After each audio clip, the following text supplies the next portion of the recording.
Yeah. All right. Welcome everyone to this is a level 2 training, and we have I think all of you have already interacted with us, have already met me, but I'm Daniela Saderi. I'm the Executive Director of PREreview, and I'm joined today with Vanessa Fairhurst, the Head of Community, and obviously Lamis and Emmanuel from Aaron, who you all know very well. So today we are going to do a live review. We used to call them live preprint journal clubs, but basically all it is that through the years, we have tried to optimize, and we still need to optimize even further, and hopefully with your feedback, how to review collaboratively a preprint. And so, yeah, Vanessa, thank you. Yes. All right, so the call today will last 2 hours. So usually these events last 90 minutes, so an hour and a half, but because this is kind of a part of the training that we did before, we just want to make sure to have a little bit more time to go through the paper and just collect all of the feedback from you all. We are recording, as you know, and the recording will be shared only with this group, will not go online or shared outside of this workshop or this training. The goal is to discuss the preprint that you all voted for, and then take all the comments that are going to come from today's discussion and compose a review that we're going to share on prepreview.org. And you all are going to have the option to sign your review, and Vanessa will tell you more about how that is going to happen, and we'll give you instructions. So for now, we're just going to focus on the providing feedback part. And there are live caption services. Actually, there aren't, because I don't think this is our Zoom room. So scratch that one. We don't have Otter right now, as far as I know. But we're going to try to speak slowly and let us know if we're speeding up too much. Let's see. The document is CC BY 4.0, and again, only the workshop participants will have access to it. Vanessa, if you can scroll down, please. There is always a code of conduct. If you've been with us already, you know that we do have a code of conduct at PREreview, and there are multiple ways that you can let us know if there is something that makes you uncomfortable. Even today during this call, please do direct message me or Vanessa or Lamis or Emmanuel for asking for immediate help if something is happening. You can also email a report at prepreview.org if there is something that doesn't require immediate response, or you can file a report form that is optionally anonymous, although that will make it for us a little bit harder to follow up with you. So please silence your microphone so that we can minimize background noise. And if you can scroll down a little more, Vanessa. Thank you. We are going to go through some questions, and we're going to alternate between what we call silent writing, and also give options for open mic. I think, again, there are more instructions on how to interact, but the basic is that you can use the chat.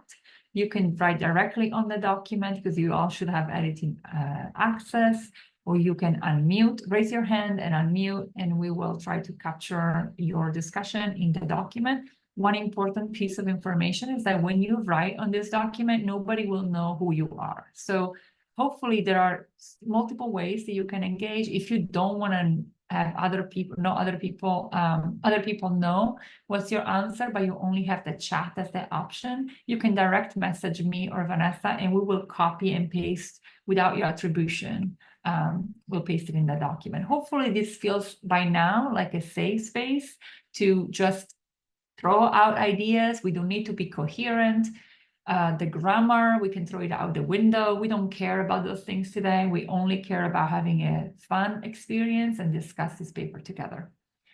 All right, I think that this is the end of my spiel. There's more spiel coming from Vanessa. So here you go. Thanks. Thanks, everybody. I know we do have a few people joining via phone today. If you do want your name adding to the roll call, just type it in the chat and we can paste it in for you. That's absolutely fine. And the same goes, as Daniela was saying, for how you would like to participate. So there'll be different ways of participating. If you feel comfortable unmuting yourself, we're happy to make notes for you. And if you want to write things into the chat, you're welcome to do so if you're using a phone. So just to give a very quick overview of what we did last time in our workshop, we talked about the reviewer guide. And we went through the 6 steps of the reviewer guide that we can take to be able to provide clear, constructive and actionable feedback to a research manuscript. So you might remember that we looked at step 1, in which we checked our biases and assumptions. And we covered this mostly actually in level 1 of the training. We looked at this in more depth with some examples, and we went to breakout rooms and we worked through some of those examples on your own, kind of putting your own place into thinking if you had a particular bias, does that make sense? Going through a bit of a reflective process, adding some absolute words into there to see if it always makes sense. Would this still be the case if I put in sort of always, never into that statement, reversing this belief to see if it still makes sense, and then thinking of how we might rephrase that so we can take that reflection into account and hopefully minimize the impact of that bias on our review. After we've done that step of checking our biases and assumptions, we then read the paper for the first time to gain a conceptual understanding. Hopefully these are the 2 steps that you've done on your own before joining us today. What we're going to do together today is look more at steps 3 and 4 of the reviewer guide. So here we're going to look at identifying major and minor issues with the manuscript. Again, we're going to note those down quite roughly. Don't worry about spelling, don't worry about grammar, none of that. Oh, it's disappeared from the screen. Here it's down here, that's fine. We're going to look at compiling all of these notes later. So we're just going to write down our thoughts and impressions today. And then at step 4, we're going to look at making this more clear, constructive and actionable. So as we make down our notes today, we're going to think about how we're providing this feedback and whether this feedback is constructive and is going to help the authors when we submit this review. And then after today, asynchronously, we're going to ask if you would like to help us to put all of the notes from today into a final review. So we're going to gather all of the notes that we've made into a coherent narrative that we will then, in step 6, check over and then publish it on PREreview.org. And these were the steps that we talked about last time in the reviewer guide. So before we get started, would anyone like to share any reflections on step 1 and 2? So did you have a chance before joining today to be able to reflect on how your own beliefs might shape your review? Did you go and use the idea or 2 method? And if you did, how did you find that? Was it an easy enough thing? What did you learn? So, you know, thinking about the topic of today's paper, which is sort of all about mentorship for early career researchers and students, you know, you might have some different beliefs or assumptions that come to mind when you first hear that topic. So did anyone go through this process? Feel free again to write your notes into the document. If you'd like to unmute and just share your thoughts, you're welcome to do so, or please do add it into the chat. Daniela's also copy and pasted the prompt into the chat for you there as well. And if you haven't done it and you want to do it now, that's also okay, right? Just think about what are you bringing to this discussion? What kind of assumptions and thoughts and experiences may shape the way that you read this paper? And there is nothing wrong with any of it. We just want to identify that and keep that in mind as we have our discussion.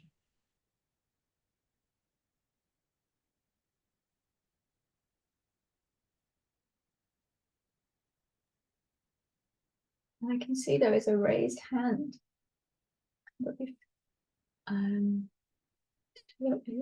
Stefan? Hello. You can go ahead, yeah. Okay, thank you. I did have a chance to reflect on how my beliefs may shape the review, and mostly my belief that as an early career researcher, and sometimes I find myself doubting myself or doubting the ideas that I might have, because I feel that maybe the article or the journal I'm reviewing belongs to a senior researcher, and that makes me think that they are prominent in the field and they know whatever they're doing, and which might kind of affect my thoughts, because I feel that whatever I have to say won't be concrete enough. And yeah, I did use the idea, a true method, and kind of it helped, because sometimes you might have those doubts about yourself regarding whatever ideas you have to offer to the author. And because sometimes you might doubt yourself, but with the method, it gives you the confidence, because maybe the author, the senior author of the article, probably might not have done all the work. Maybe, for example, maybe with the data analysis, they might have given it to someone else to do it for them. Hence, your idea might be justifiable enough and might help with the journal. Thank you. Yeah, thanks so much for sharing that, Stefan. Yeah, really really good to hear that you found the idea or two method really encouraging and like it helped you build your confidence. That's actually one of the examples we talked about, I think, in our workshop last time, is you know, reading a paper, and if you saw a name and you assumed that it's someone senior, like it might knock your confidence to review it in the same way. So yeah, thank you very much for sharing that. I also see another hand up as well. Paul, would you like to unmute? Hello? Hello. Yes, I am Paul from Nigeria. I read the paper and I discovered that in the paper concerning the methodology that were used, I discovered that the MIS method approach, while while comprehensive, might have limitations in integrating the both qualitative and quantitative data, and the reliance on self-report data in the surveys and interview can introduce subjective biases. And I also noted that the sample size of 79 mentors, though sufficient for some analysis, might not really capture the diversity of mentoring experiences across different regions or institutions or demographics. Then I Paul, can I'm just going to pause you right there, just because yes. We are going to go through lots of questions about the methodology, the sample size, you know, the statistics and the graphs and all of this sort of things as we go through the review. We're going to tackle each of those questions. And it sounds like you've got lots of really good things to share. And so I don't want to cut you off, but we'll have more appropriate places to talk about that. This particular question is just whether you, before you read the paper, whether you reflected on your own biases and beliefs. And whether you sort of use the idea or two method, and how you found reflecting on your own beliefs before you read the paper, if you did this step. But we will definitely have space to talk all about the methodology and the sample size as we go through the review today.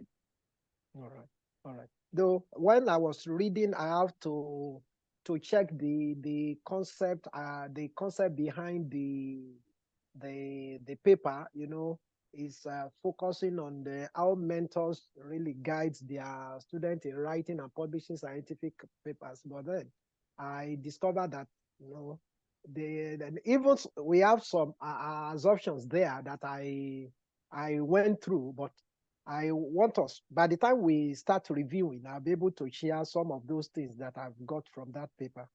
Thank you. Sure, thank you very much. And I see there's some other comments that people have also been putting into the document, so very much appreciate these. So quite a few people did do this step, which is great. So yeah, things like, I feel the act of reviewing someone's work is for me to know what angle the research is coming from. Not knowing the path can become a problem. I come to know the knowledge of the field and the study is very important when making the review. realized I gave too much credit, or so much credit, I should say, to senior researchers due to their level of experience. Yeah.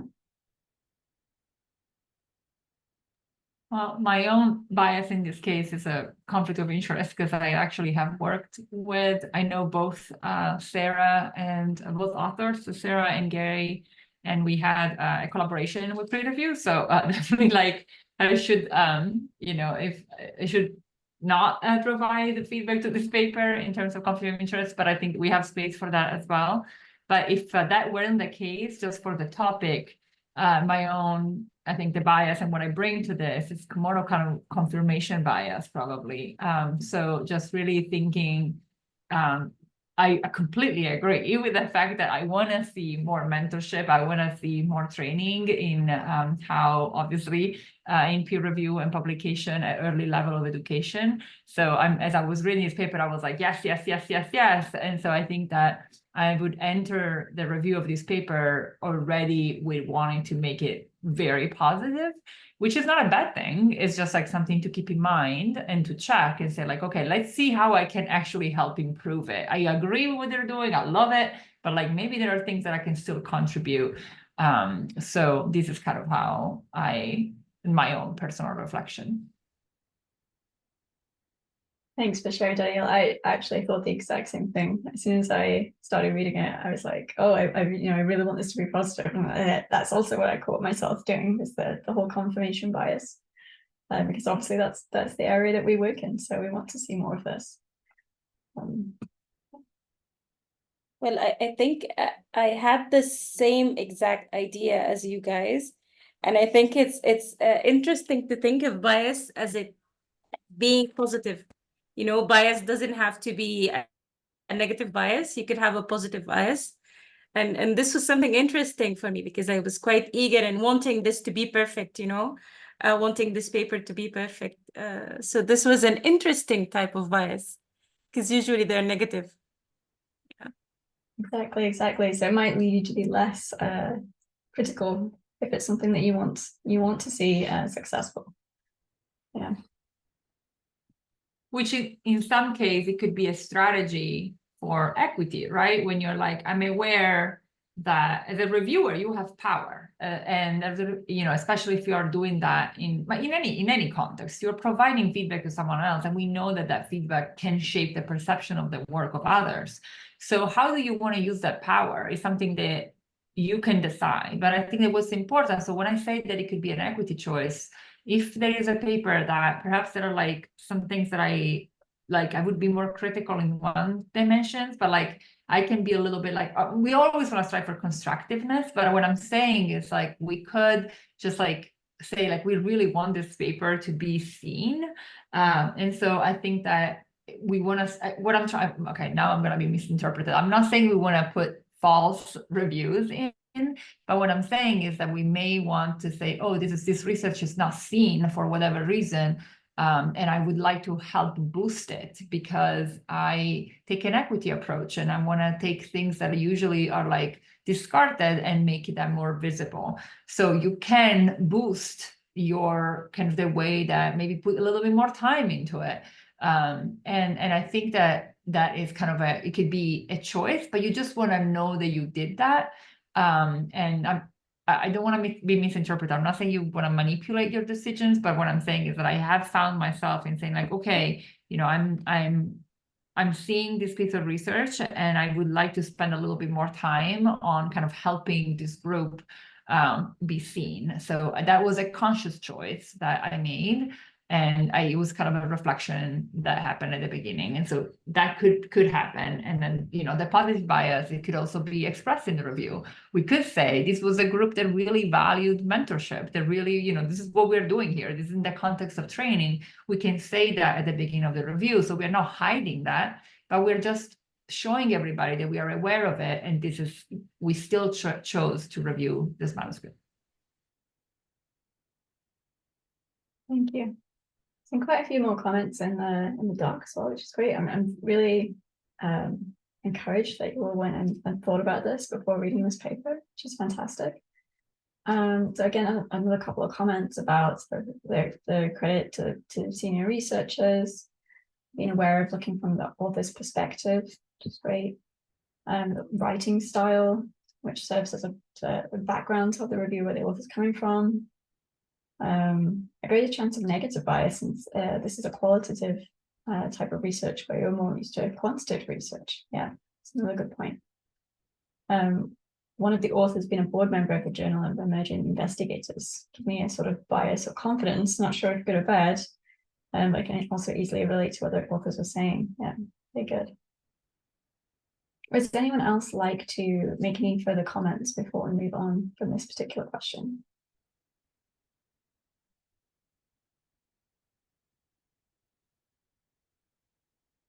Okay. Just to also say, these comments that we're putting here in the document at this point, we're not going to put these into the final review. These are more of our reflective questions.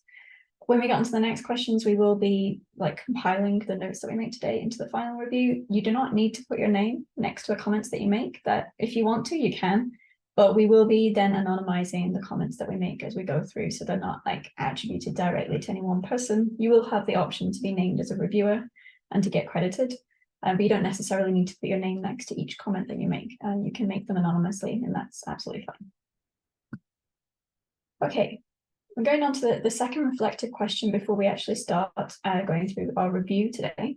So did you read the manuscript once, focusing on understanding rather than judging? And how did that go? Was it easy? And what have you learned?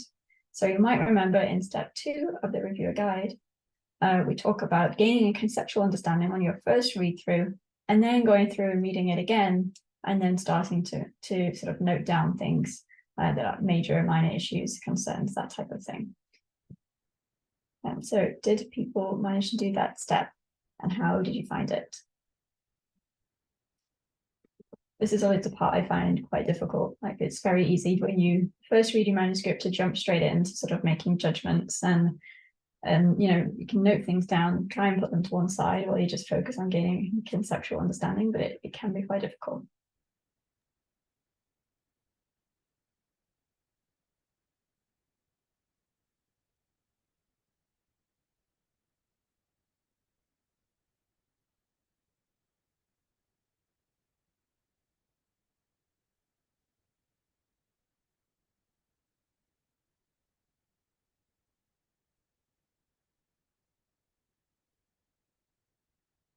Again, if anyone would like to unmute at this point, you're more than welcome to.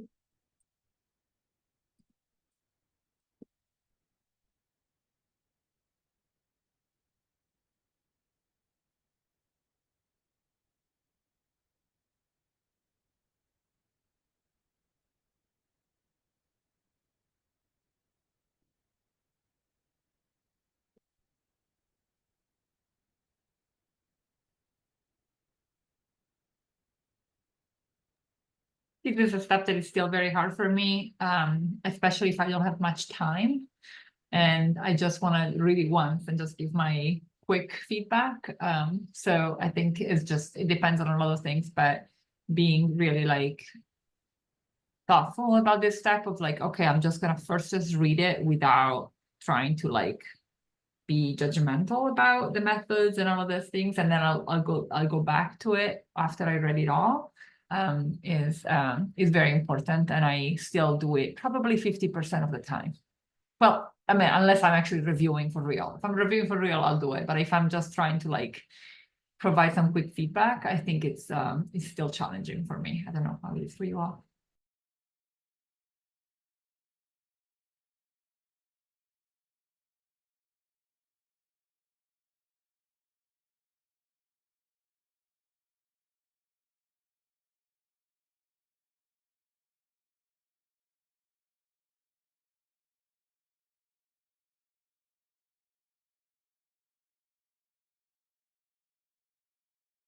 Some text disappear because you all have editing access. You can delete things and then we won't recover.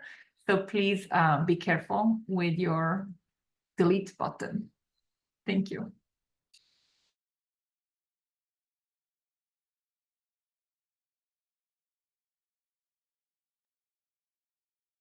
Thanks for all the comments. I can see, you know, quite a few of you read the paper focusing just on the understanding of it and the comprehension. As one person said, it's harder because your mind just begins judging and evaluating. Yeah, perfectly natural. It's really hard to stop your mind doing that. And see other people saying it wasn't easy.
Okay.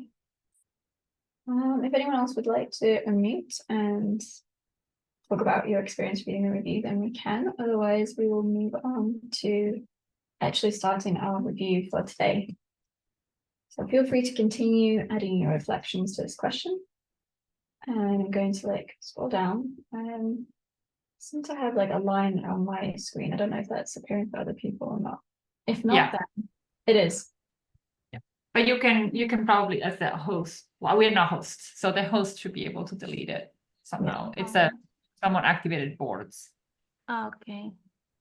Emmanuel, I think you are a co-host, you're not? Okay, let me try to do that. I don't know if I am, but it's also not a big deal. It's just that it's aligned. It's not a big deal. Yeah. It's just a bit of a red line. And just to say, when you're adding your comments into the document, you can just edit directly. You don't need to add them as comments. That's absolutely fine. Emmanuel, I'm wondering if you could stop the whiteboard because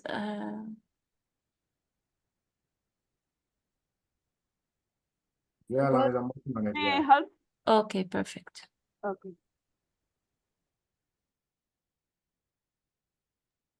Nidal, you wanted to say something? Yes, just I want to show you that there is a small green pen in the right hand. You can click on it to stop the annotations. But already Emmanuel is here. Okay, perfect. Thank you, Nidal. Thank you. Okay, so I'm going to continue on with a bit of our discussion orientation today. So, as we remember, as we go through our review today, please try and keep your feedback clear, constructive, and actionable. Keep the authors in mind as you're writing. We're here to learn from one another, and please do respect each other's thoughts and opinions. We're going to go through about 10 questions with the goal of then assembling a final review. There will be some optional questions as well, where you're welcome to add comments. So the questions that we are going to definitely go through will be in bold, and there are some additional optional ones, but we won't go through them today as a group. And we're going to aim for a structure that follows this sort of schematic representation. So you'll have seen this before in our workshop last time. So we're aiming for having a sort of summary of the research and overall impression, first of all. So we're going to talk about the research claims, the main strengths and weaknesses. Then we're going to look more into evidence and examples. So here we're going to look at our major and minor issues with some clear and actionable suggestions on how to address them if we have those. And then at the end, we're going to have other points, so some more miscellaneous remarks where we can add some further comments. So as I've just said before, the questions that are in bold are the ones we're going to read through and answer today during this call. And then there are some other questions that are optional. You can choose to answer them today, you can choose to answer them later, or we can just leave these blank. So are there any questions before we start?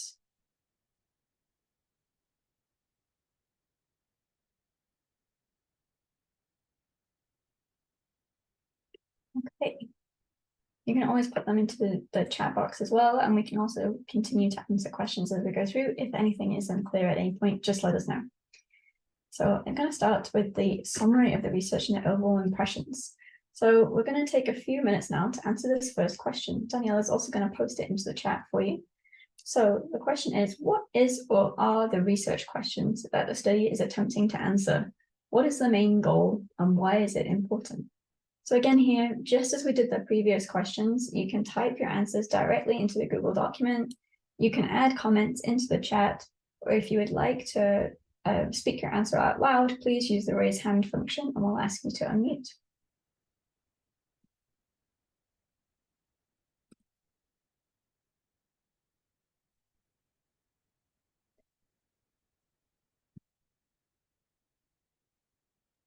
So again, as Vanessa said, the answers to these first three questions are only to write that summary paragraph where we are giving an overview of the research and the paper. And then we're going to go into the details of the paper. We're going to go through the methods and the data and the figures and the tables. But here is just like, first, like, what do we think is the main research question? And I think that we see that sometimes answers to these questions are different, which I think is important because it's an insight into the fact that maybe the authors need to be more clear about what is exactly they're trying to do. So it seems trivial, but it is, I think it can be revealing as a reflection point. So I think in this case, they state what the research questions are somewhere in the paper. I find it challenging because the pages are not there. It's like, one comment, please add the number of pages, page numbers into your preprint. But it could also be that maybe it appears too late. So it's difficult as a reader to figure out what exactly are they trying to answer here.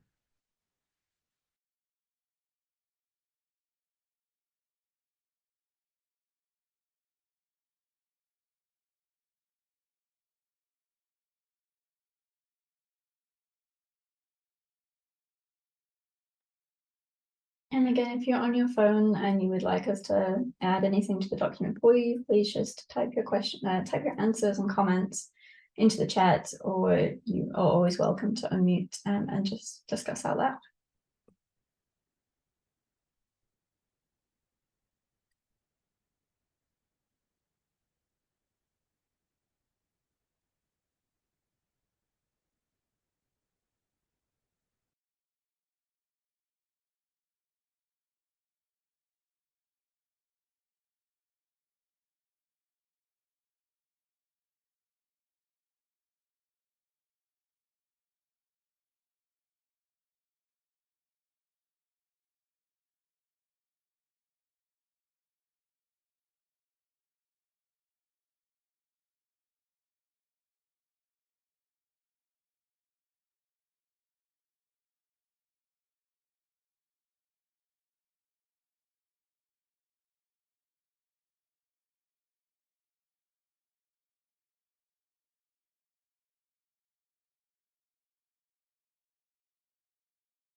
I can see a hand is up. Mohammed, would you like to unmute?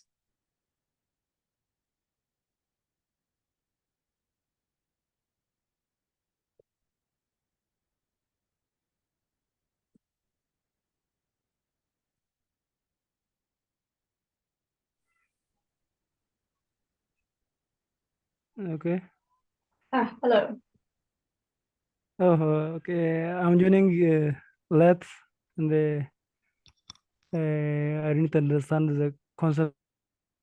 You've just joined. Okay, we are we're just on question 1, which is at the bottom of page 8 of the document, which we'll share the chat again in a moment.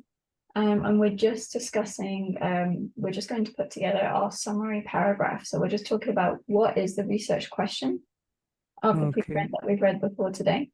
What was it Okay. attempting to answer? What's the main goal? And why is this important? So there's different ways you can participate. So you can write your answers directly into the Google document, which is what you can see on the screen as people are doing.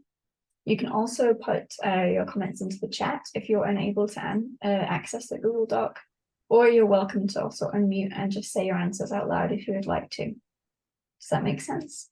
Okay. Okay, no problem.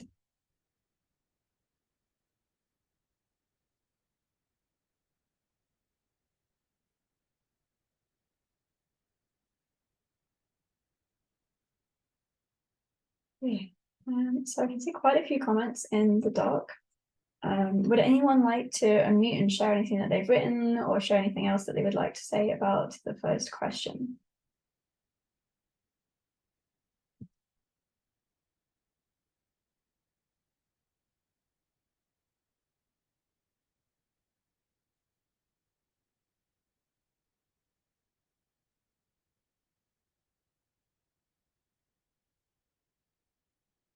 Yeah, papers trying to access the background of mentors.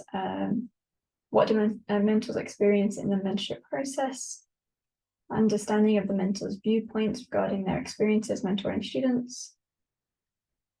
How does mentorship help mentor and mentees grow in research and review processes? Reasons of mentors being motivated to mentor students. The goal is to see the influence of mentor and students towards publications. Explore mentors' perceptions, motivations, support strategies, and experiences related to the disciplinary literacy practice of peer review and publication. Yeah. So lots of very similar answers as we would expect. Some slight differences, but yeah. I definitely appreciated how on, I think it's page 4, if I'm counting correctly, how they like say, this is, you know, what we want to understand, and these are like the research questions, and there is like the 4 bullets and how they frame the question around this 4 kind of perceptions, motivation, support, and experience. I am not used to reading and reviewing my articles that are not kind of more kind of science. I mean, this is science of scholarship, but it's like there is more social science and education here. So I appreciate how they try, like they are framing things. I mean, probably that's how you do it. I'm not used to it, but I really appreciate how like that helped me categorize, okay, this result relates to that question and these other to the other questions. So I appreciate how they state that clearly. And how would you have your hand raised? Would you like to unmute?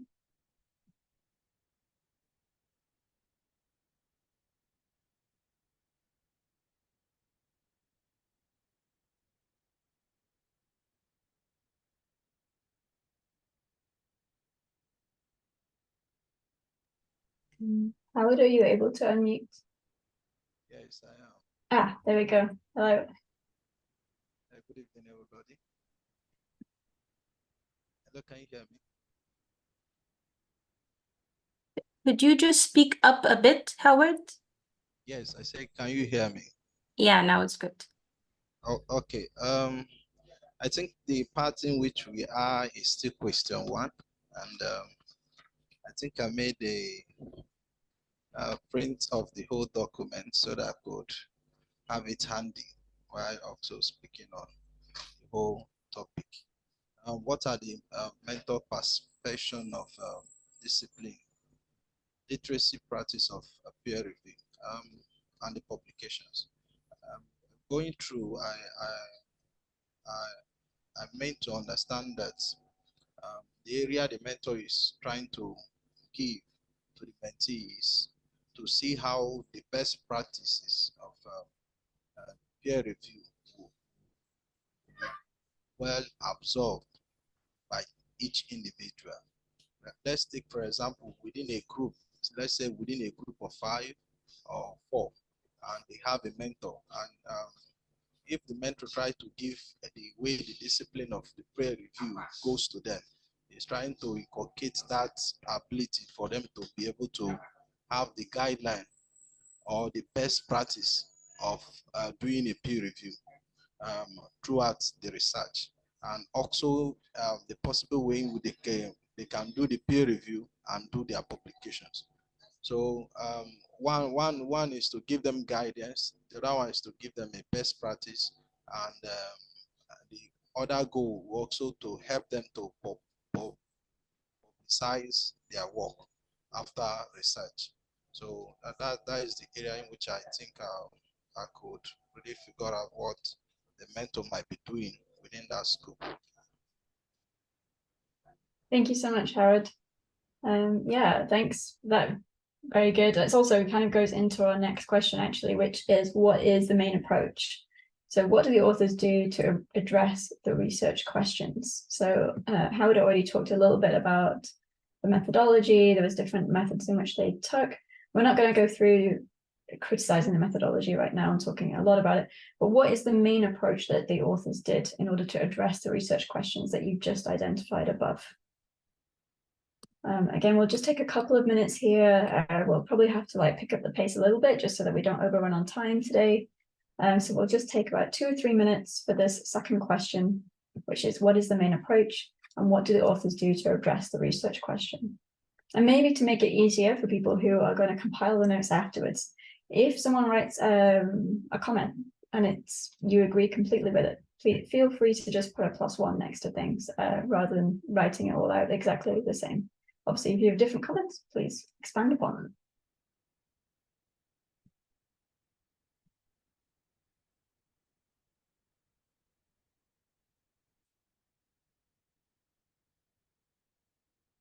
And again, if anyone would like to unmute, or if you want to type anything into the chat, we're happy to copy and paste it across.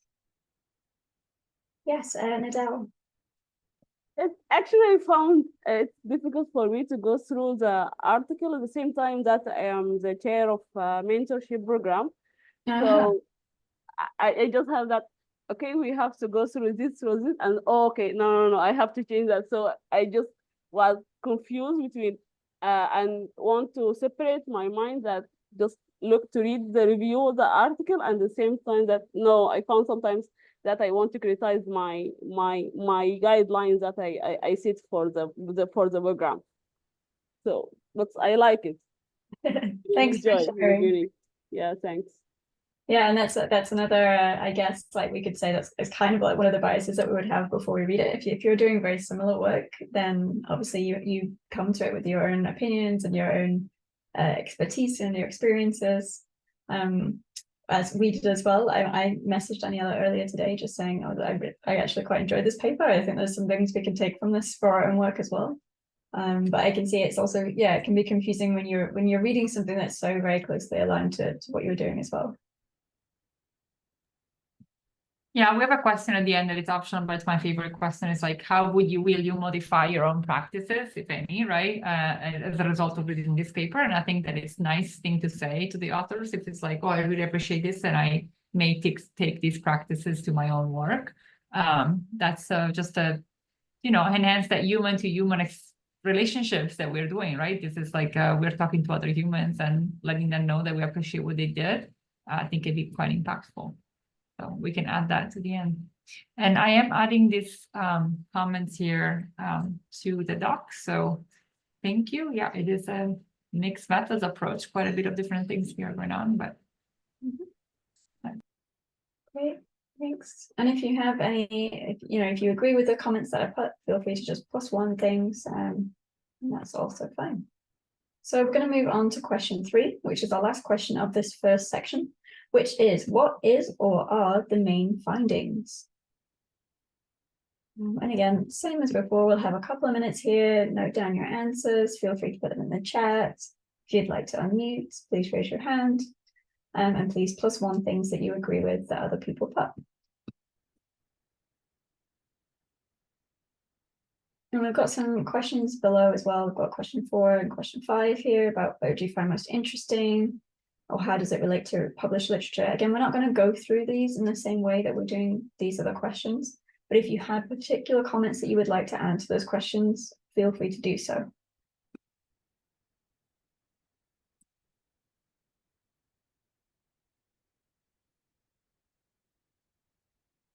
Yes, and as Daniela put in the chat, these are very much the high-level comments. This is just forming our summary paragraph. So no need to go into kind of anything in detail at this point. Just keep it very high level, you know, what is the main finding that the authors found.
Thank you for adding things into the chat. We'll make sure that those are copy and pasted across.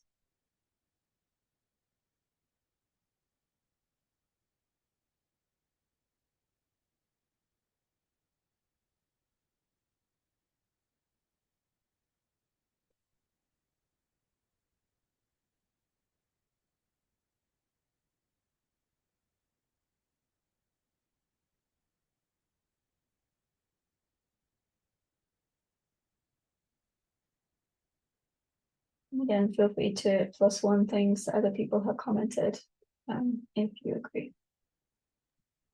Yeah, just to provide some context, when we started putting together these materials for the guide, the reviewer guide you may have looked at, we interviewed editors, a few editors from different journals that were kind of more open science oriented. And a lot of editors, I think the comments that were like the most emerging were like, oh, it's actually really helpful to have a summary paragraph at the beginning of the review. So that helps us as editors understand where the reviewers come from, and like also what is the general understanding, or like all the general also kind of what's that the word perception of the paper that the reviewer had.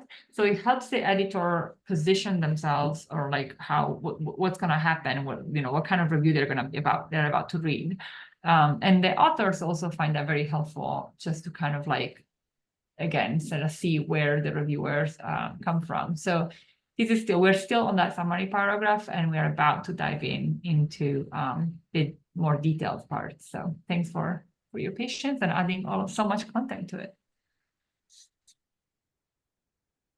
Thanks so much. Okay, I think we will move on now to the next section. So again, there are some optional questions. If you want to add any comments under these questions, feel free to do so. So there's 3 optional questions there, but we are going to move on to our next section, which is evidence and examples. And Daniela is going to take us through this section. Thank you. Okay, this session is actually, now we're like going into that kind of bulk of the review, so that where we're going to take a deeper dive into methods, results, conclusions, figures and tables. What we're going to try to do is to focus on potential issues or even positive things that you found about the methodology. If you think that what you're bringing up is a major issue, you can help us by putting a capital M at the end of your comment. And when we looked last time for major issue, we mean I'm going to mute the participant who probably accidentally muted, but if you do want to talk, please raise your hand and we'll invite you to unmute yourself. All right, so as I was saying, if you add a capital M next to your comment, that kind of informs us that you think that issue is something that the authors really need to address, because if they don't, it will compromise the interpretation of the results. If it is a minor issue, something that, you know, still would be good if the authors address, but it's not going to be catastrophic. Like if, you know, it's not going to completely change the kind of, or complete, it's not going to be like that kind of important for the interpretation of the results, but it's something that would definitely improve the manuscript. You can add a lowercase m. If you're not quite sure, don't add anything. It's okay. This is just because in the final review, we'll try to have a list of major issues and a list of minor issues with feedback. So we will try to separate them, and it will be easier if we started now, but we don't have to. Okay, so this question 7 is multiple questions all in one. And it reads this way. Are there any issues with the techniques, analysis that the researchers adopt to test the research question or questions? Are these approaches appropriate to best address the research question? Are suitable controls in place? Again, here, controls may not matter as much for this kind of study, but if you think that they do, we can talk about them. Were the data interpreted accurately?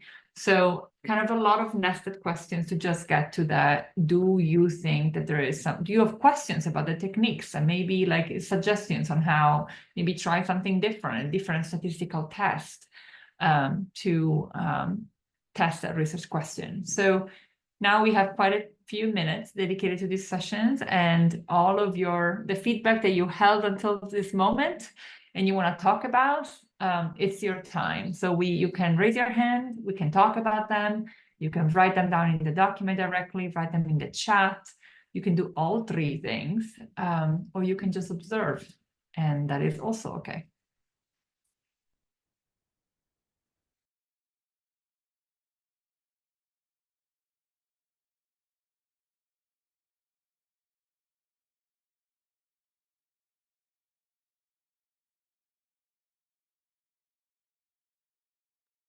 Don't worry about the language.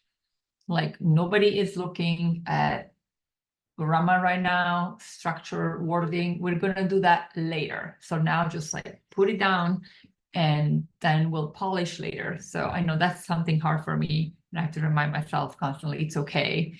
If something you write is not what you want in the end. But this step is all messy and it's okay.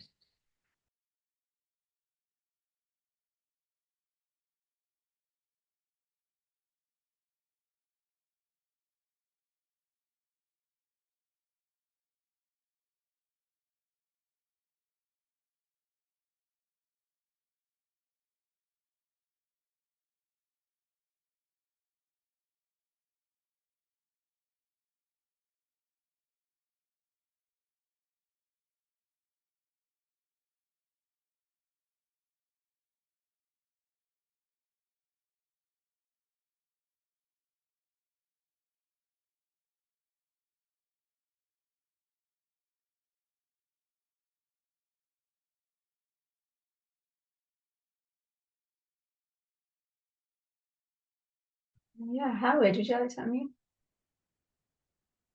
No, thank you. Sorry, I missed that hand. Yes, I just want to give a little bit of some comments, though I've made my input to the document. I think I'm quite convinced with the level of technique in which the review have been done, especially going over to the analysis where we have categories of responses where people are hard to give. I always try to do researches that are quite simple and also direct, so that people know the area in which you are going. And the responses where people have to agree, either you agree or disagree, and you disagree at once.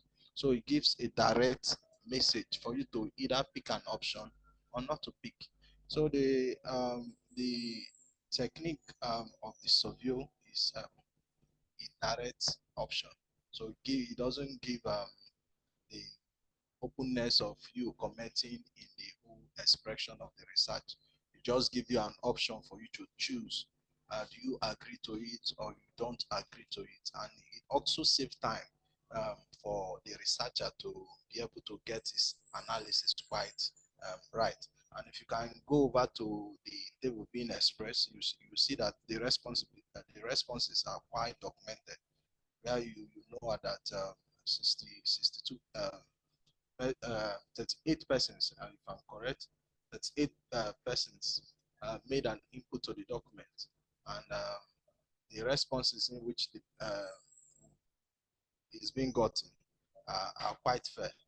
So I think, but the area I was trying to I also put as a STEM specialist, I always love graphs and pie charts, looking for a way to express more data um, in more tabular ways that can convince persons, or if I'm to put it in a debater form, I can give ratios. Let's say I'm conducting a research in the medical field, which I am, and I want to do a publication that will also affect WHO or our center disease. I should be able to create a peer chart to give them the intensity, how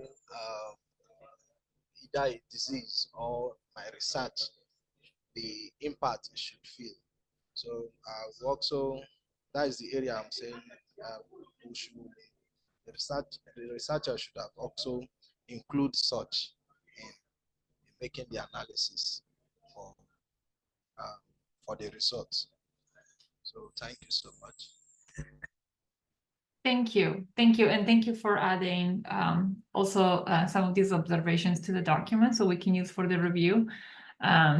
Yeah, I'm also a fan of also having visualizations, but again, I'm not an expert in this field, and perhaps that was would have been too difficult for this kind of results. We've conducted some interviews, and I always find it so difficult to kind of put things into quantities when it comes to people's answers. And it's just definitely like, I appreciate how complicated it is versus having an answer that is more like, okay, I just did this experiment. Even then, you know, it can be messy. So I think qualitative science can be much more difficult to show. And I know these people. I know that they've done a lot of this work, and I appreciate it. But I think we maybe like suggesting some sort of visualization also would be, if it's possible, would be helpful. I know that's not what you said, but I picked up on that in terms of like, I also thought about it. Anyone else that would like to talk about what they wrote or what they couldn't write, but they're thinking about, even if it's not, again, a fully thought out issue? I'm reading things about the sample of mentors might not be representative of the broader population. Samples are always difficult, especially when you're trying to like interview. There were ways to incentivize people participating, but it's always, you know, surveys are really hard to get people engaged with. But it could be, you know, it's a limitation that could be discussed in the, and we're going to have a specific question for limitations discussed in the discussion session. So it's okay if something is not done well, or, you know, it's out of the control of the authors. Maybe we can say this is a limitation that could be discussed more in depth. Resilience. Oh, there's a hand. Sahar. Hi. Hi. So I just want to comment on something that was written here. This point about how the sample size was small. I do agree with that. But then someone said, I didn't like them sending gifts to encourage participation in the interview. And I actually had the opposite idea, because we really have this issue, like people are not they are not motivated to participate in an interview or to fill a survey. And when I read this point, I was like, oh, that smart, like to send gifts so that we could give people some motivation to participate. I thought that was good. But then someone here wrote, this idea was not good. So now I'm kind of confused, like should okay, Samira Yeah. said, I feel it's unethical So now I'm confused. Like, yes, Yeah. I do agree with Samira that we should Yeah. encourage people to participate, but at the same time, are we allowed to send gifts?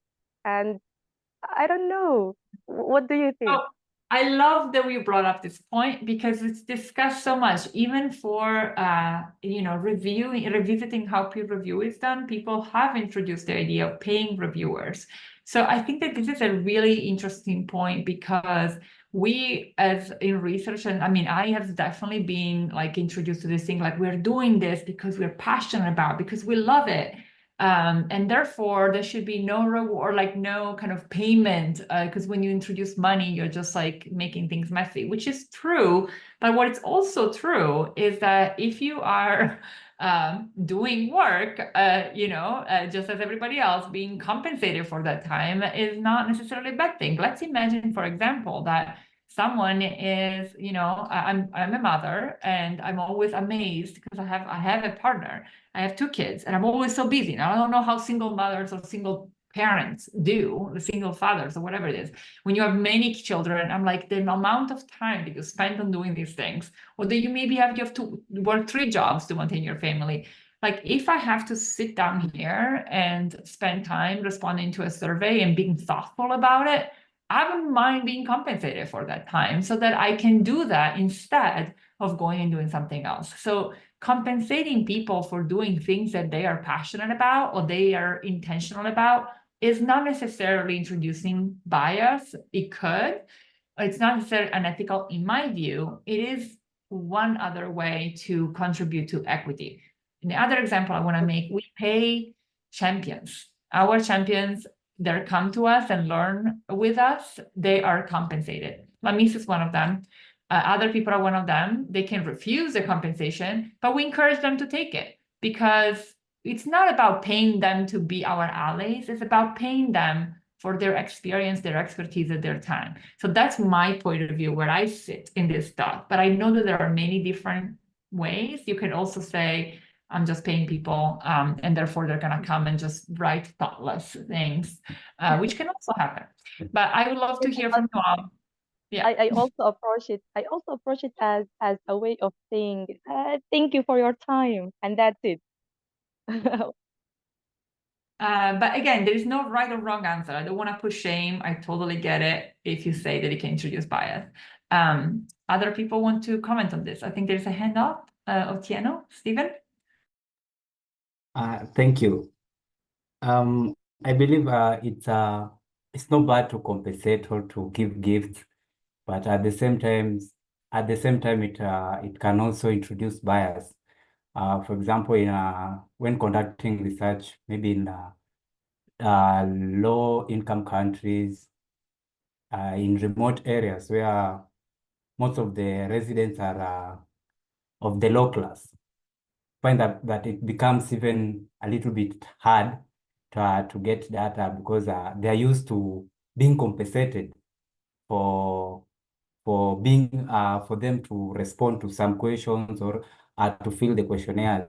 So whereby when a researcher comes to conduct or maybe to collect data, and the research has no incentives or gifts, it's become a little bit hard, and sometimes it results to them not getting quality data. Yeah. Yeah. Thank you for that. I think there are just so many different views, and I think that you can do it one way or another. You introduce bias, whatever choice you make, because not paying someone, you introduce the bias of only having the people who have the time to do it.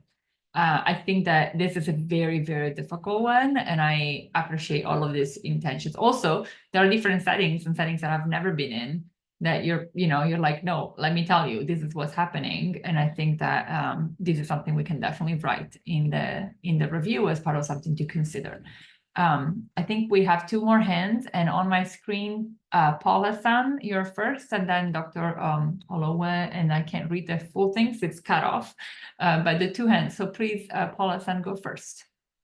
Thank you very much. Just as Otenio has just said, I just want to buttress his point that, naturally, like the low income countries. Naturally, if you introduce motivation into the, while interviewing, there are a lot of biases that could really result. And at times, if care is not taken, the next time you are carrying out a research, provided if that person is not inducing, because to us it's like, I don't know if I use inducement is or motivation now into it, at times one may really miss the particular target that one is really looking for, because bringing in money or gift into it, they know already,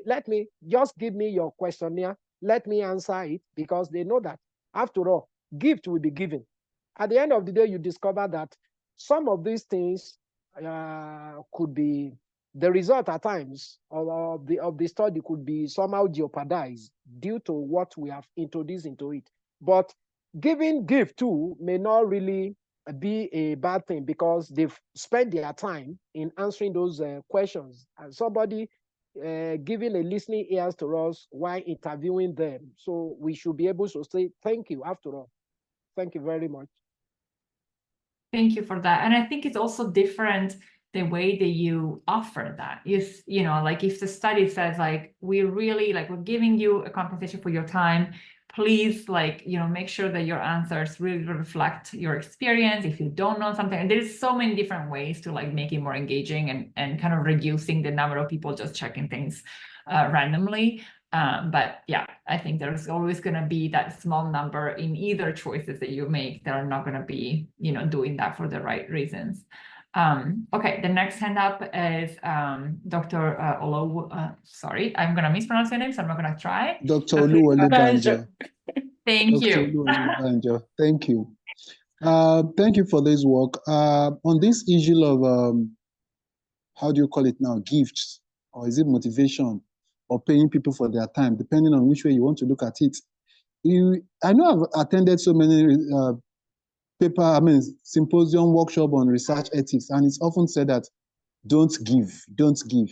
But I look at our own part of the world, a low resource environment, low income environment, and you want to take people's time.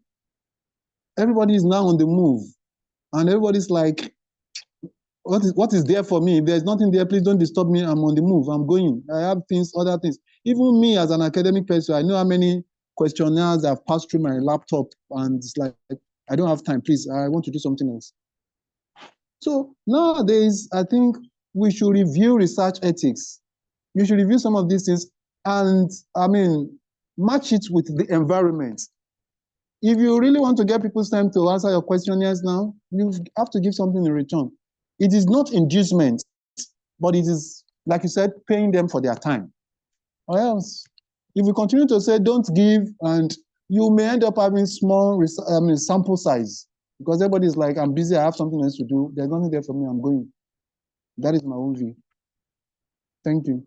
Thank you. I appreciate it. And I think, again, it's like we have been trained to think that getting money for our work is, in academia, we should just go and just give.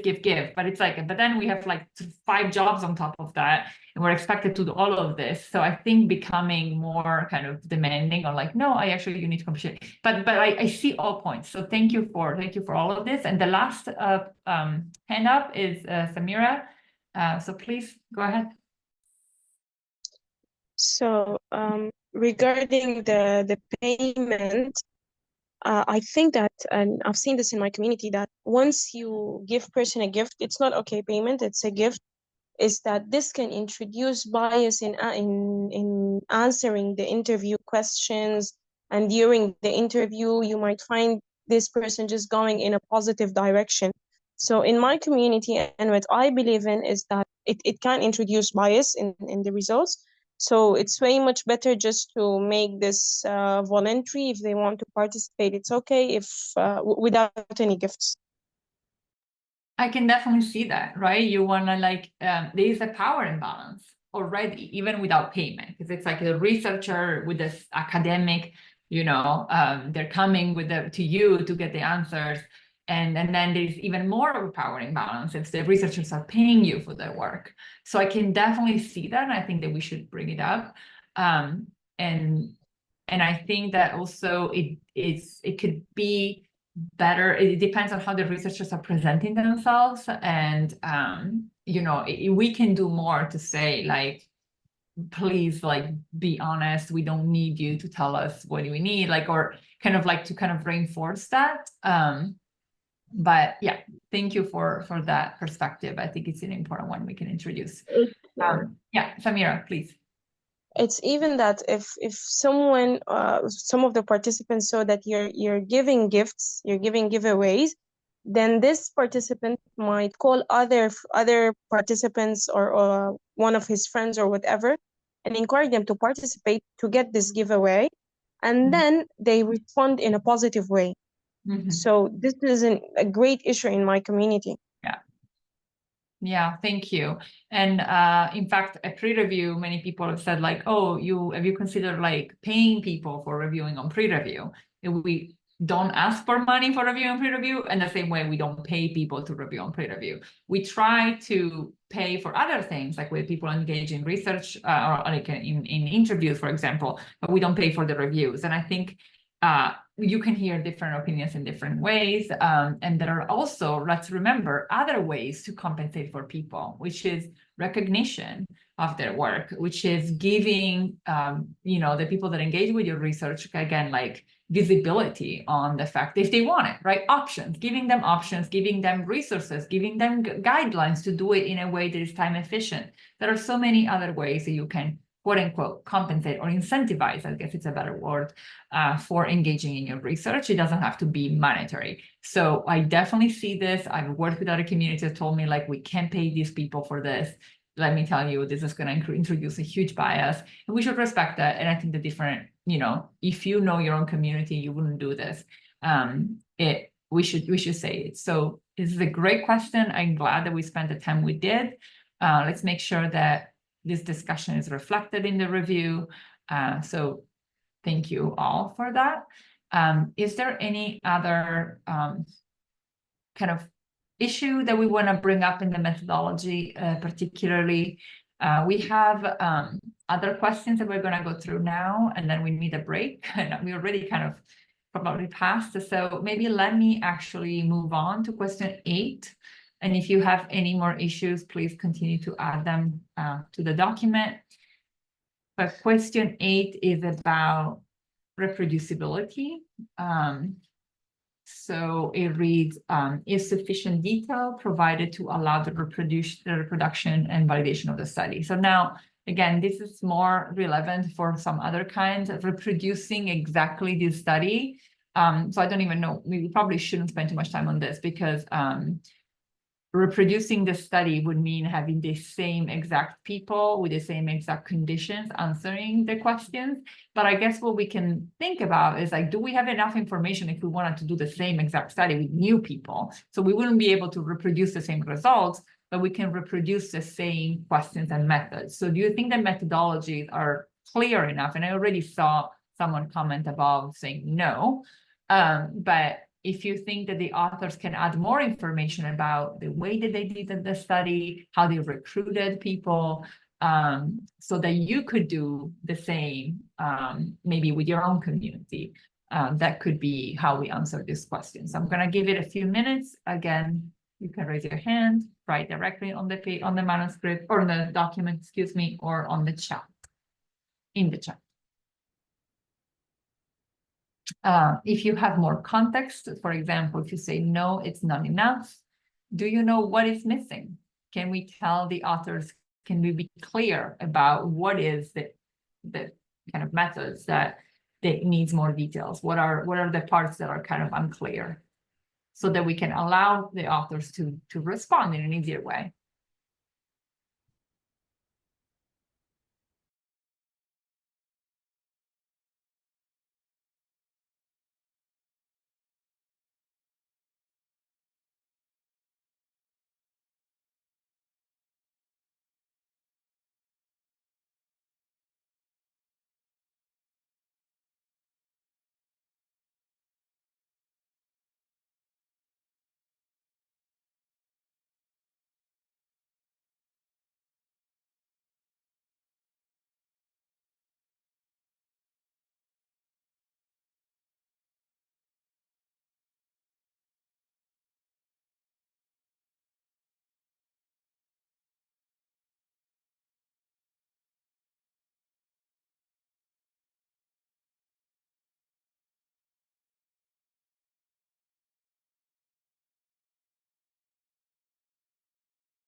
One other thing that someone at the beginning when we were doing step one was commenting on the categorization of participants in terms of career level or actually, race. And there were some comments about that, and I didn't see if that comment got brought down here. I think that would be the right place, like question 7, to bring it up. Also, if that person wants to come back and kind of have the discussion when we cut them off on step 1, please take your time to bring. Yeah, Samira.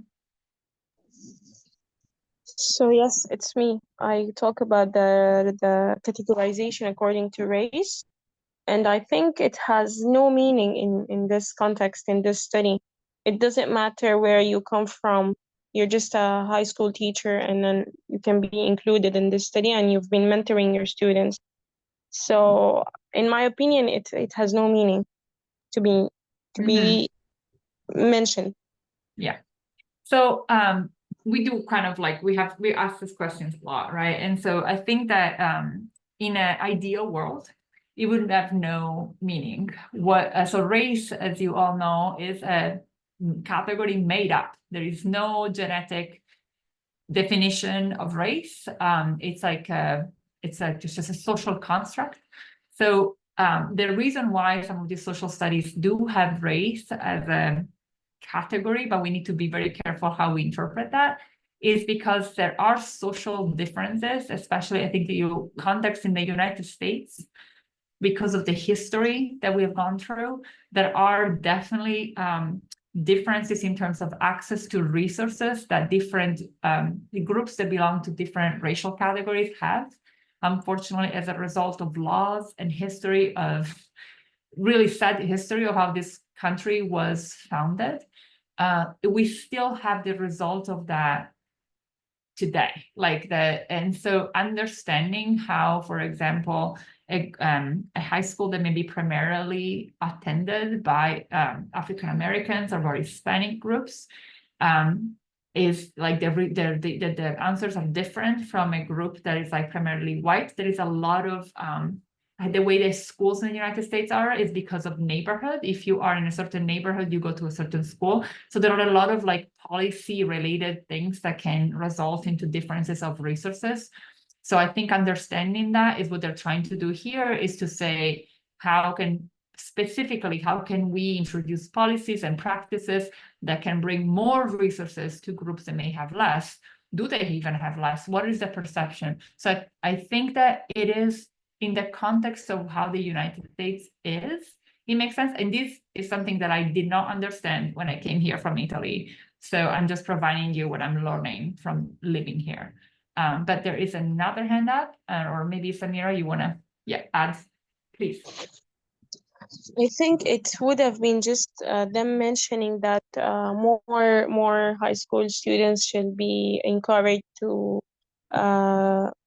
motivate their students for research and then for mentoring, rather than just stating the racial categorizations. But I highly understand what you've said. But I think it's out of context, because US is diverse and we know this. Thank you. There was another hand up that went down. I'm not sure if someone has more insights into this.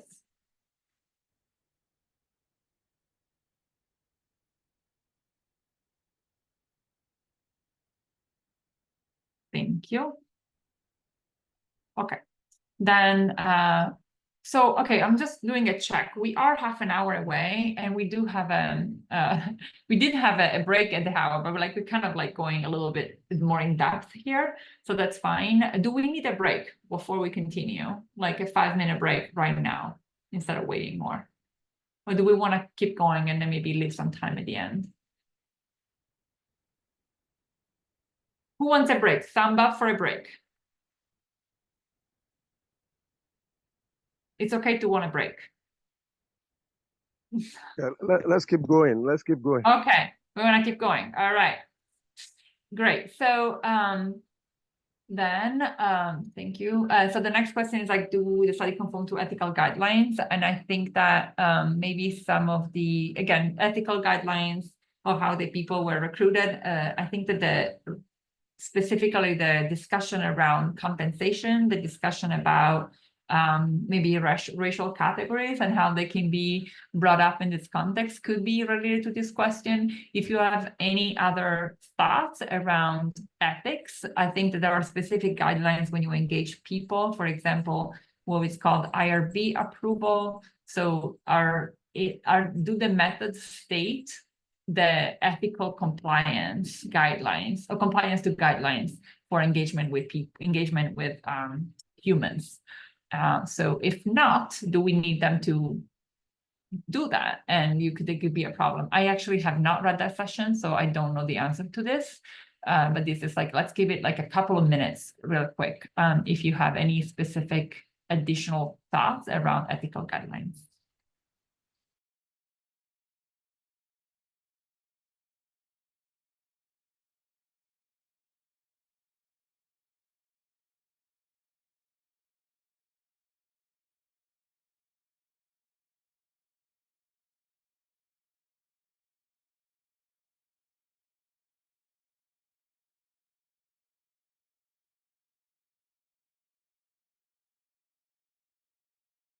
In general, just for context, when we're reading a paper, there are usually ethical guidelines. The specific countries may have different ethical guidelines, but at pre-review, we try to reflect beyond that. Like, if a method says this study complied to blah blah blah policy, great.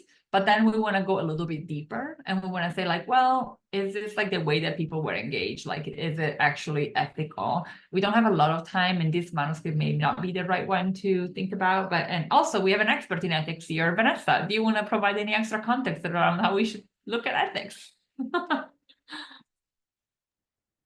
I mean, I don't know the ethics of this in particular. I would say that it is quite difficult when it comes to like qualitative data. They would have to be very clear about how they were, again, like collecting people. They did mention the limitations in terms of sample size. They had a limitations section.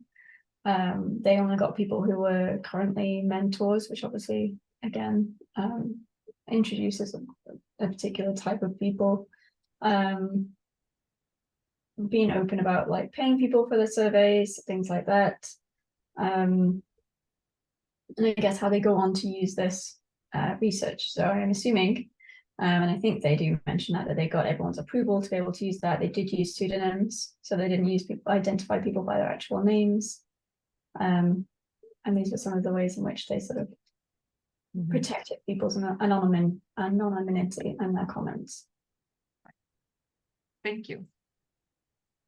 Anyone else would like to vocalize what they wrote or what they couldn't write, but they still want to share?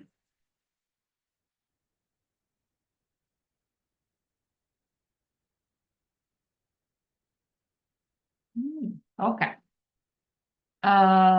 Vanessa, so we have these other questions here that are optional. You feel free to add. Then we had the break, but we decided not to have a break because we are we want to power through. So we have a few more questions before we end. So Vanessa, would you like to take us through those? Thank you. So now we're going to go into the figures and tables section. So these are kind of more of our this might include more of our minor comments, we'll see.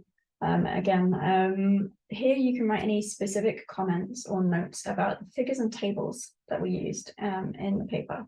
So we've already said that somebody already mentioned they would like more visualization and more quantitative results, but this is more of a qualitative paper. So obviously the tables are slightly different than our graphs necessarily, but you might still have some comments about those. Were they useful? Do they help you understand the results? Is there anything that you think could be better about them, or anything like that? So feel free to add your comments here. As always, feel free to raise your hand to unmute or type your comments into the chat, and we'll copy and paste them across.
Maybe I can ask, did folks find the results easy to understand in the way that they were displayed, even if they were qualitative results?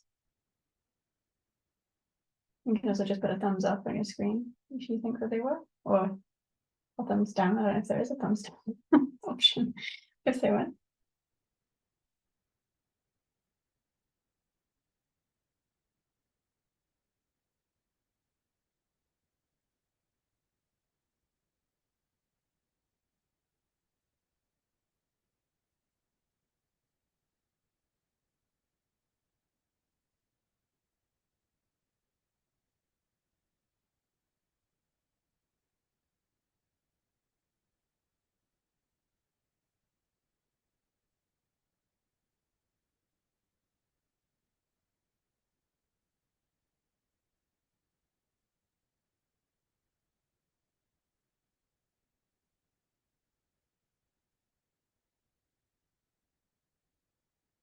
Thank you for the comments in the chat. We'll make sure that they're pasted into the document. And again, you can always +1 things if you agree with what someone else has said as well.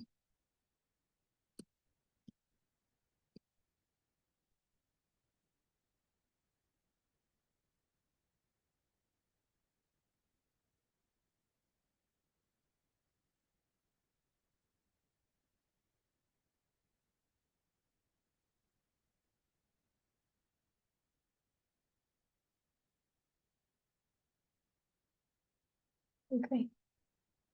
Well, if we are happy with that question, in the interest of time, we will continue to move on. So we do have another optional question here. Does the manuscript text support the data shown in the figures and tables? Again, this might not be as relevant for this paper anyway, since it is more qualitative. But if you have any comments there, you can, of course, add them. So now we're going to move on to question 14, which is, are the conclusions supported by the data or do they overreach? So do you think that the conclusions that they reached, the results, were supported by the methodology and by their results?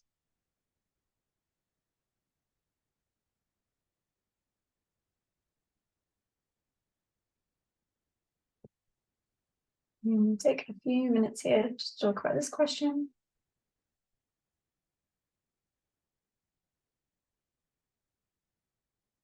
We have already discussed as well the smaller sample size. So again, that could come into this point.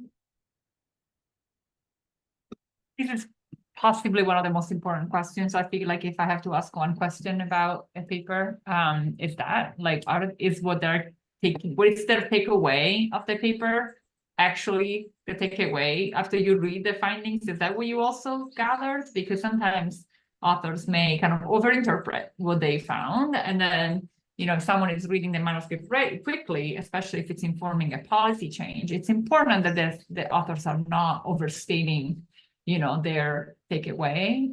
So I think, you know, maybe in this case, I think that the repercussion of, or like if the authors are overstating, it wouldn't be as, you know, catastrophic for humanity. But I think that there are definitely some cases in which we really need to be careful about how the data is interpreted, and are those conclusions like truly reflective of the findings. So this is kind of where this question comes from.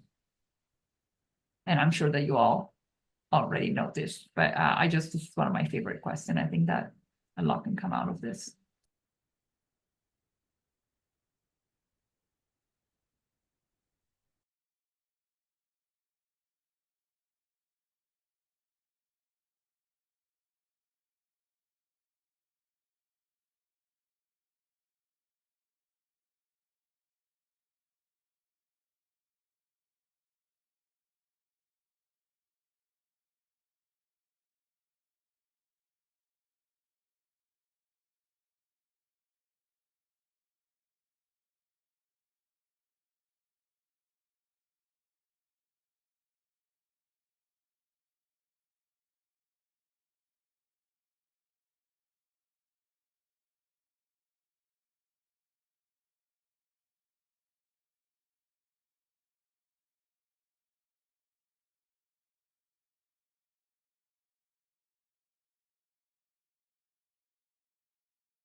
We may be a little bit tired also. It's the end of 2 hours. We usually do this quicker, like in a much faster pace, but because it's in the context of training, we're taking our time.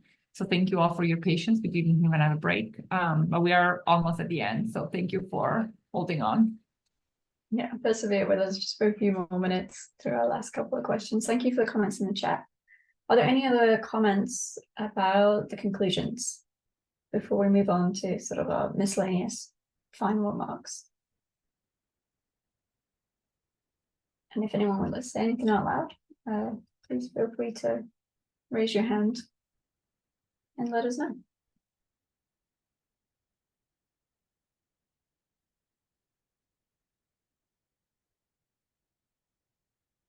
Okay, so our last question of this section is limitations. So are the limitations to the approach appropriately discussed? And are there any limitations that are not discussed? So again, this is a very important question. And I do remember that there were some discussions of limitations in the paper. However, do you feel that these appropriately discussed everything?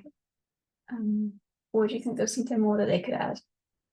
We've already had some actual discussion about limitations with regards to payments of people, for example. But there might be some other ones that you would like to add here.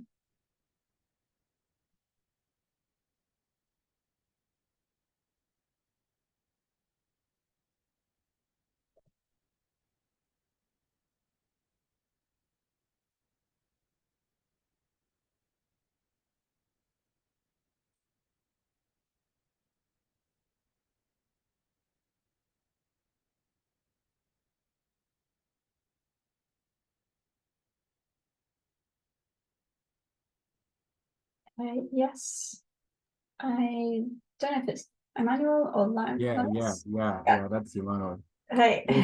So I'm thinking that the fact that they targeted people who have already mentor students that have published a paper is a bit of a limitation that they should talk about. Because if you, let's say, decide that you want to do a research on why open science is good, I mean, if people think open science is good, then you go for people that are already working in open science, then their responses are going to be quite positive. So when they asked about the questions about whether peer review is important, all of them were given positive responses because they've mentored students that have published in papers already. So they think it's good.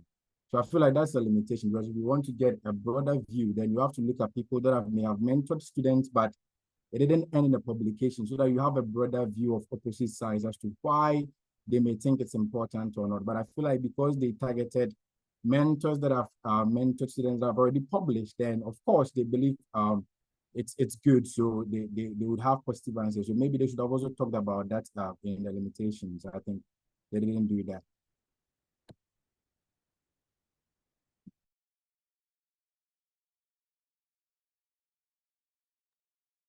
Thank you. Thanks so much, Emmanuel. I kind of tried to capture your comment in the doc, but feel free to edit it. I think it's a really good point. I think someone also mentioned in a previous question, kind of, I think there's a question about reproducibility. How reproducible would this be in different parts of the world?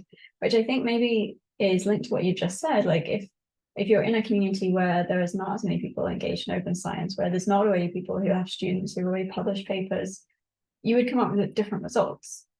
It doesn't mean that it's not necessarily reproducible. You could ask the same questions to a broader range of people, but then, yeah, the results might come back quite different. So, yeah.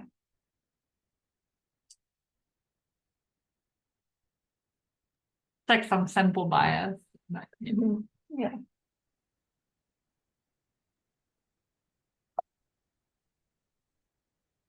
All right.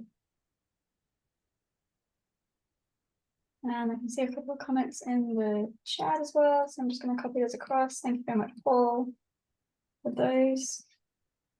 I pasted it. Oh, you've already pasted it. Fantastic.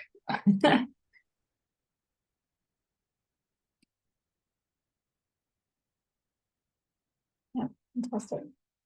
Okay.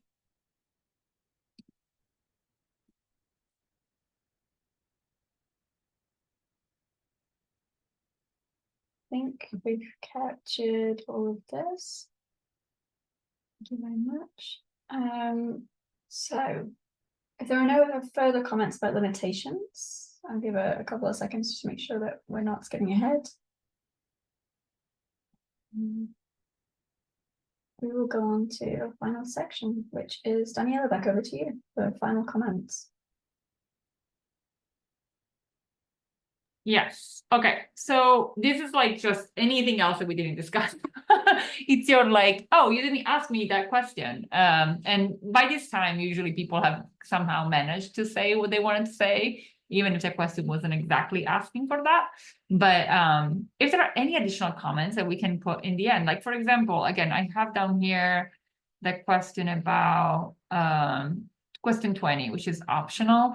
What is one thing from this work you have learned that you may bring into your own practice? I think that this could be a question that would be very nice for us, because obviously this is work that is relevant to all of us who care about mentorship and training. And because this is a program that does that, maybe there is something that we learn. Maybe there is something we'll say like, oh, I can try this next in my own, practice of mentorship. So maybe we should end our review with some of that. So if you have any specific kind of things that you would like to tell the authors, it doesn't have to be, again, related to an issue or not by this point. What we are going to do is that we're going to thank the authors for publishing this work as a preprint, giving us the opportunity to do this review. But there are other things that we want to include in that some kind of final paragraphs. This is your chance. So again, we'll take hands up and we'll take comments in the chat and we'll take comments in the document directly. I think one of the most interesting things about this article is that I don't know if it like I would like to ask all of us here around Africa, like are secondary schools or pre-grads in your community, are they at that level? Like, do you think that they are capable of producing, scientific knowledge that could be actually published or peer-reviewed? Because that was really interesting to me that this is happening at the school level. Yeah, I know in Sudan, no. That's why I was wondering, Sahar. Yeah, go ahead. You wouldn't in Italy. It was exactly my concern. Yeah. Looking at the paper and reading through, my concern was that, this is happening elsewhere in the global north like that. Is it capable of replicating itself in Africa? And is it going to cover the whole of Africa? So I was looking at that as a bias though, because what they did there cannot affect us in Africa in totality. And so it was a nice thing to hear, and it was my concern. As you raised it, I want to also put a green light on it that Africa cannot measure up to that. Only few of the schools can replicate that. Thank you. Yeah. If there's another hand, thank you for that. There are two more hands, so please, I don't know who came first, but whoever Howard? came first with their hand, yes, Howard, please.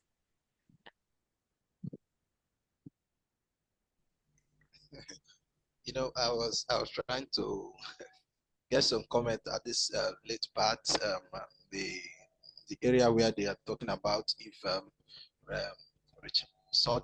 research documents can be able to come from some secondary schools in Africa.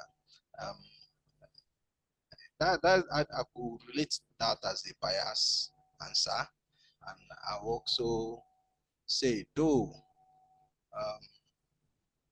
basically so many persons in which the school in which I've been, I think the area I try as much as possible to groom them from is teaching them how to write scientific literature. Whatever you are getting to find, you know a way to put it down so that you can be able to communicate in like mind to anybody elsewhere. I remember when I was in my primary schools, my basic science or earth science I know about is how to write what water stands for, so my teacher, they did a little bit of that process.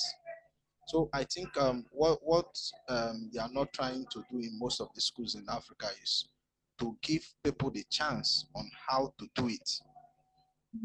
They already know these things. So many persons can be able to tell you the procedure for you to convert one chemical to the other. But the chance for them to be able to tell the world that I can be able to do this.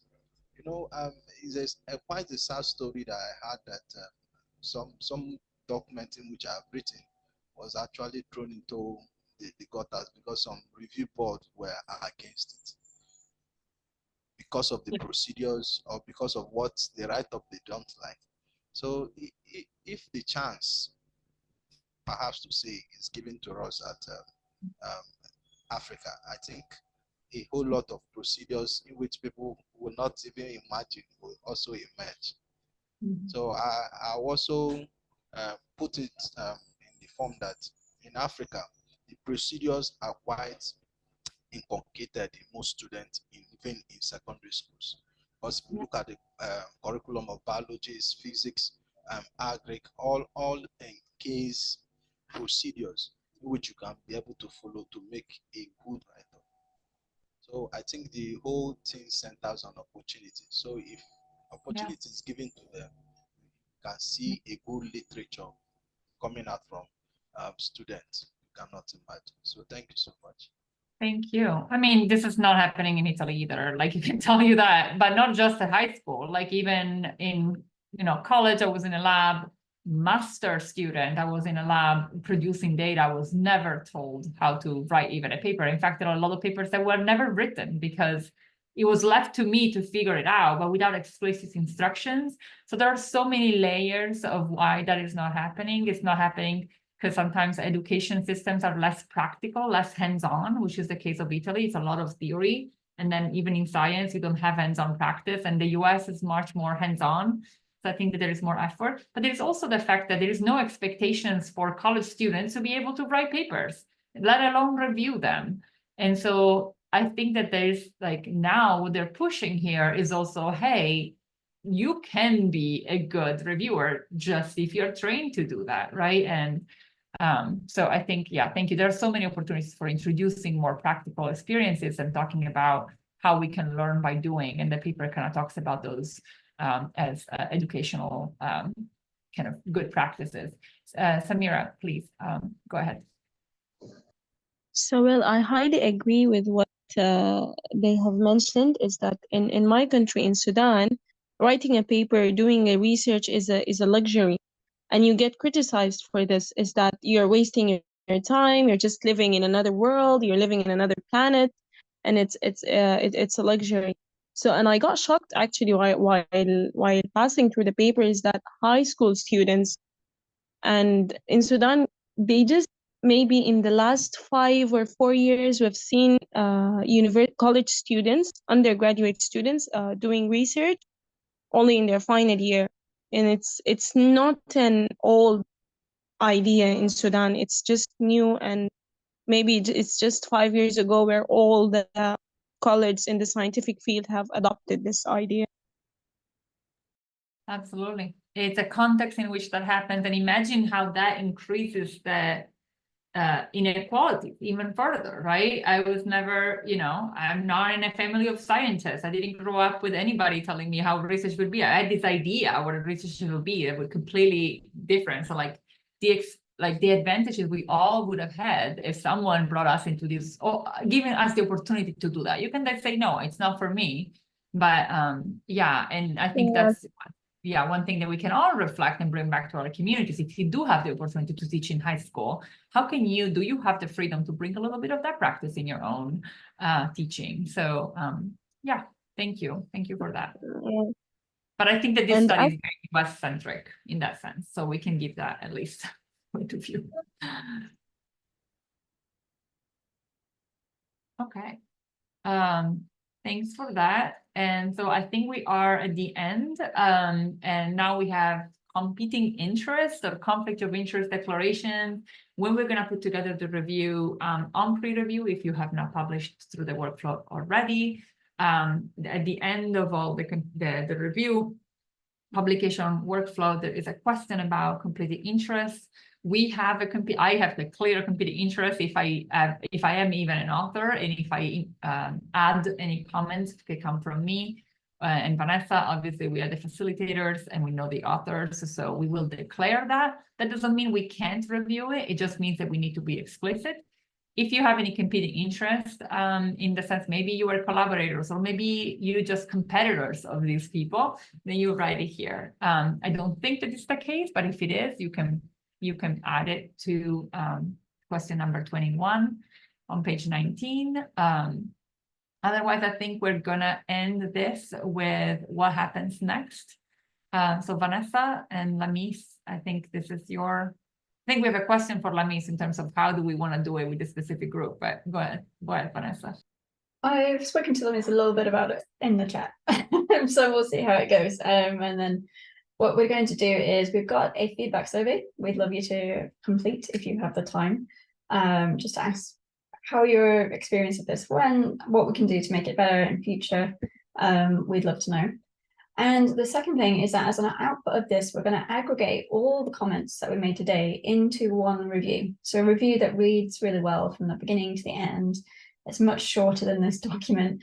We'll have a summary paragraph, we'll have a major concern section, a minor concern section, and then kind of like a final comments section. If you would like to help us to do that, we'd be really happy for you to do that. So there's different ways in which you can be, I guess, credited for your work today. So this is an optional assignment, but if you would like to be named as a review author, so if you would like to be listed as one of the authors of this final review, it requires about 1 to 2 hours of asynchronous time to help edit the final document. So I've got all the notes from today, and we just want to make it flow nicely into a review that someone can actually read easily. So what you would need to do for this is register for PREreview if you've not already done so. So you go to PREreview, click login, sign in. You'll need an ORCID identifier to be able to sign up. And if you don't have one of those yet, it's super easy to get. And it's a really nice way to list all of your academic achievements and your research works. And then it's an extra 1 to 2 hours of your time to help edit the final document. You will be assigned a section of the review to work on. So this might be the summary, this might be major concerns, minor concerns. And after 2 weeks, we will check over it, make sure everyone's happy with the final version, and then we'll publish this on prepreview.org. If you've opted to help us to do this, at the time of publishing, you'll receive an email from help@prepreview.org with the subject "Be listed as a pre-review author," and then you have 3 options on how you would like to be associated with the review. So either not have your name on it, there's a pseudonymous option if you want to be recognized but you don't actually want to have your public name, or you can have your public name and it can be also linked to your ORCID profile, and we'll update your ORCID profile with your work. Just say it's a little bit complicated, so this is optional. So I'm going to put in the chat as well. Just for today, there are options on how you would like to be credited for being in this call. So you can not be credited at all. You can be named as a call participant. So we will put your name into the text at the beginning of the review, saying these people were here and took part in this review. If you would like that, put a little star, an asterisk next to your name in the roll call. So here, for example, you would just put a little star kind of like this next to your name in the roll call. Okay. So if you want to be named as a call participant, please do that. The third option is this option. So the third option is help us to author the final review. So if you help to author the final review, then you have the option of being listed as a review author and having this work updated to your ORCID profile. I hope that was clear. Vanessa, can you open the link that I put? This is an example of pre-review that we published as a live review on the chat, the chat. I can. So we'll show you what those options look like.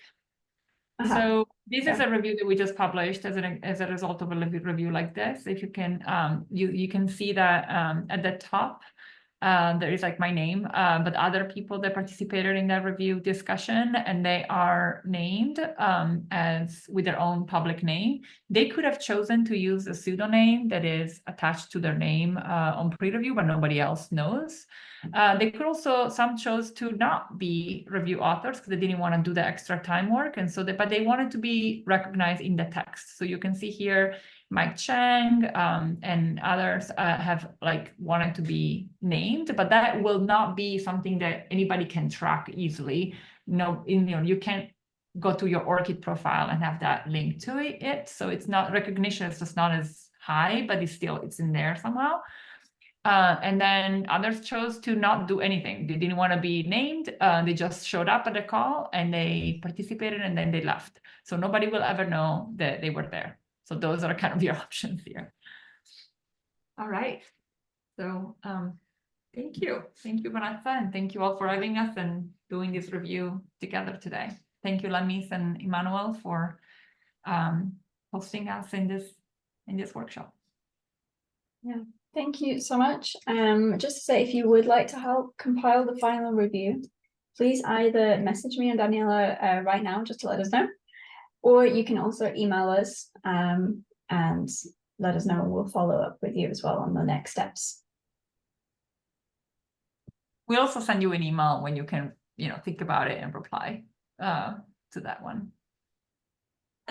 Just question, like when is the timeline expected for this final review to be written? We usually do 2 weeks, but because this is not a one that we do with a journal, and the journal is not waiting for the review to proceed with their, we don't really have one. It's good to have a deadline because we'll forget. Yeah. So I would say 3 weeks maximum. Okay. Yeah. That's nice. That's nice. Is that good, Vanessa? But I also want to point out we won't be around in 3 weeks' time because we'll be away. That's a good point. Sorry, so I would say like wait, but are we getting help from Lamis and Sahar doing this? Yes, me and Sahar will be helping, and there's also another live review that we'll be doing on the 31st of July with the group. So perhaps let's try to get this published before that one so that it doesn't overlap. I think we can do it. I think we can commit to that. It's not a ton of comments. And if people are around, to just help out, that can happen pretty fast. So yeah, we can, in terms of publishing the review, honestly, Lamis, we can show you how to do it. You can do it yourself. Perfect. But we have a video to walk you through. We don't need to do it ourselves. You can do it without us doing it. So yeah. It's pretty straightforward. So even if we're not around, but I can do that from the airport also. It's like, it takes like 3 minutes to publish a review. The big thing that takes time is to compile it, but we'll send you instructions. Yeah. Okay. That's great. Yeah. And right on time, right on time. And this was a lovely experience. I think we were able to go through each step and discuss some really interesting concepts. And again, we cannot thank you enough, Vanessa and Daniela, and we really hope that this is not the last of you being around with us at AREN. I'm sure that we have a lot that we hope to work on in the future. Thank you very much for your patience. Thank you. Thank you. Can we do a group photo? Only those that want to take a group photo that we can use. You can stay. If you don't want to take a group photo, then because you don't want to turn on your camera, then it's fine. We will cancel the names from the photos. So if you want to take a photo and I'll take a screenshot, please turn on your camera. But again, it's all optional. You can also leave. And thank you. Yeah, that's lovely. Wow, it's the first time that we see a lot of people. Thank you for that. Okay, I'll give it 30 more seconds. Thank you. Good to see you. Yeah. And if you want to stay with your photo from the Zoom, that's good. We'll delete names, so don't worry about that. But I'm going to count to the count of 3, Okay, 3, 2, 1, cheers. All right. Those of you that had just their name without the photo, will mark it in black, so there is no name. Thank you so much. It's lovely to see your faces, and appreciate you all. Well, Thank you. Thank you. Bye. Thank you Thank so you much. very much. We'll follow up with Thank you email. so much. Bye, bye-bye, Bye, Vanessa. everybody. Bye-bye. Au revoir. Bye-bye. Bye bye. Bye.